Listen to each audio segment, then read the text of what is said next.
Welcome, guys. I'm Brian Hummel here. We're going to discuss upcoming here on SCN.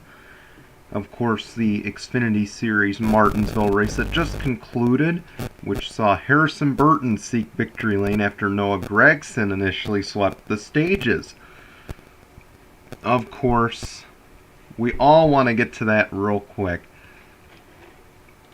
But before we do, I want to say real quick that we did have a video pre-recorded. That video, unfortunately, got lost. I tried to convert it.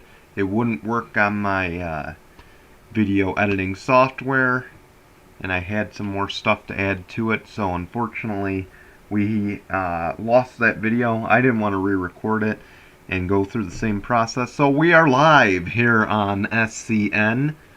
Hello, guys. I'm Brian Hummel here, of course, as I mentioned. I got a little surprise for you before we show you what we want to show you here. Let's see if I get this right. Alright, sorry, I'm looking for the right one.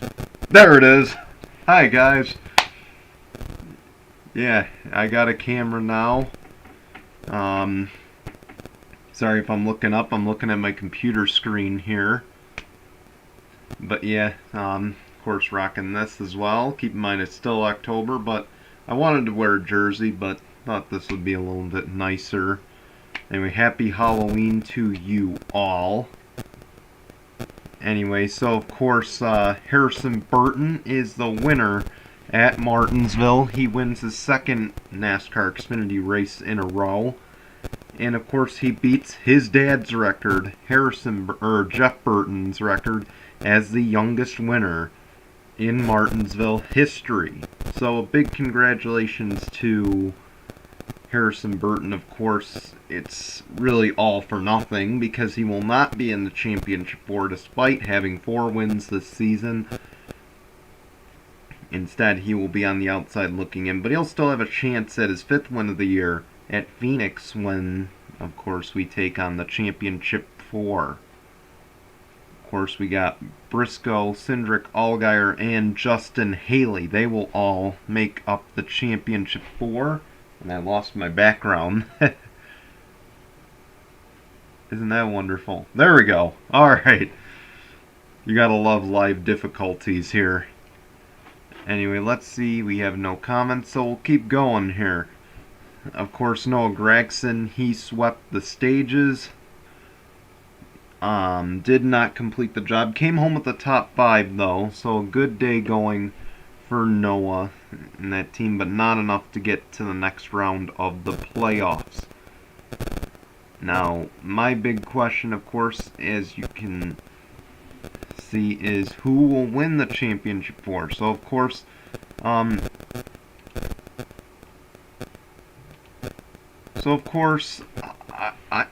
be honest, let's look at the stats from Phoenix before we dive into who I think's going to win it. So, of course, let's start with Chase Briscoe. He's got 9 wins this year. He's on his way to Stewart-Haas Racing. He will not spend another season in the NASCAR Xfinity Series as he'll be replacing Clint Boyer. Anyway, so he's got 3 top 10s this season. He's got a best finish of 6th with an average finish of 6.7. That's his stats at Phoenix. We want to thank Racing Reference for those stats.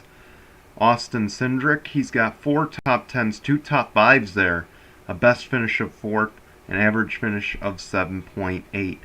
Justin Allgaier, he's got 2 wins, 12 top 10s, an average finish of 8.8.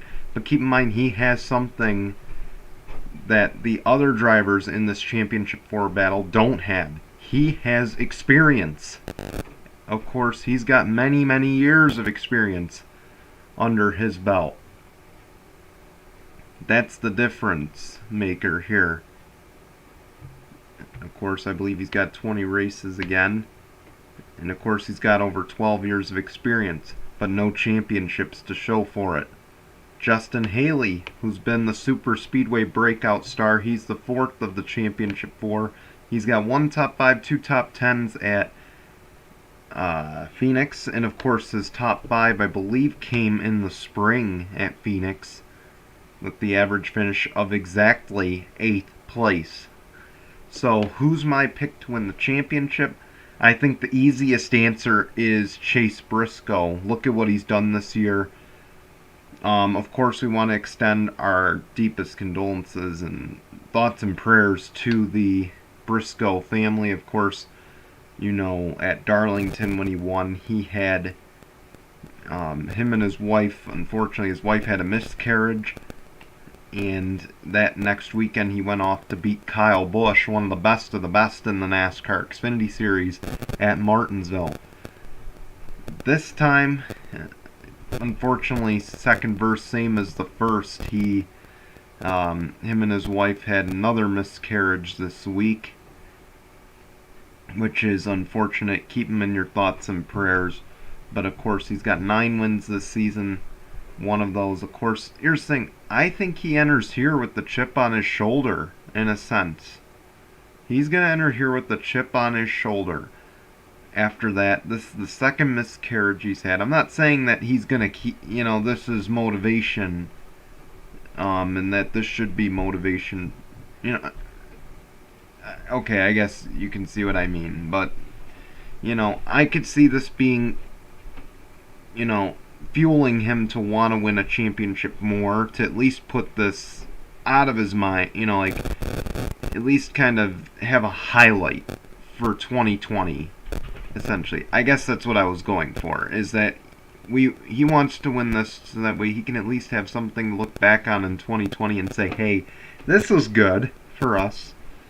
So, I think he'd like that, but honestly, and I would say Austin Cindric is going to be one of those guys, obviously, but the problem is, I think Austin Cindric, of course, he had a very quiet round of 8, so I don't know how much of a factor he would be in the championship 4 here.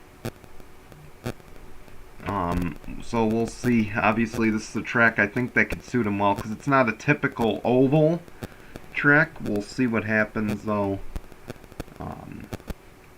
Justin Allgaier, he of course he's the seasoned veteran. He's got 2 wins, the 12 top 10s at Phoenix. I think you know, if we're looking at the stats, I think I can say Justin Allgaier is going to be the champion. But I'm going to go with the hot hand and say it's going to be Chase Briscoe. We might put up a poll on Twitter to see what you guys think. So, again, I believe it's going to be Chase Briscoe just based on the fact he's the hot hand this year, and now he's got even more motivation. I think he's just going to be entering with a lot of fire and a lot of passion, entering Phoenix, especially after the news that broke this week. But again, I would not rule out Justin Allgaier just because of the wealth of experience over his opponents here. Anyway, let's take a look. We got no comments. And of course, tomorrow is the Cup race. But before I go, I do want to say I want to thank you guys who are watching. Thank you guys who will be watching a little bit later. Be sure to like or dislike. Still getting used to the camera angles here. So be sure to like or dislike. Be sure to subscribe if you liked what you saw. And of course, subscribe to our friends over at Heartland Spirit. Our friend Zach Carmian and Nathaniel Thacker are 2 friends over there are making a podcast. They've had a podcast, actually, and it's called the Canteen Podcast. So be sure to check that out. They talk a lot about sports and teams you don't normally hear of, and I guarantee you'll like them. Give them a chance. Listen to one of their podcasts. Watch it either here on YouTube or on Spotify. It airs at 6 p.m. Eastern every single Friday. And Heartland Spirit, of course, an official partner with SCN as we look to live that mission below. covering what others don't. That's our mission that we want to achieve. Alright. Anyway, thank you guys again. Be sure to do what I said there. Let's take a look. No comments still, so we will see you back here hopefully real soon. Hopefully I can figure out this OBS BS. And we'll be back real soon here on SCN, hopefully with some camera. Yeah, so anyway, until then, goodbye everyone.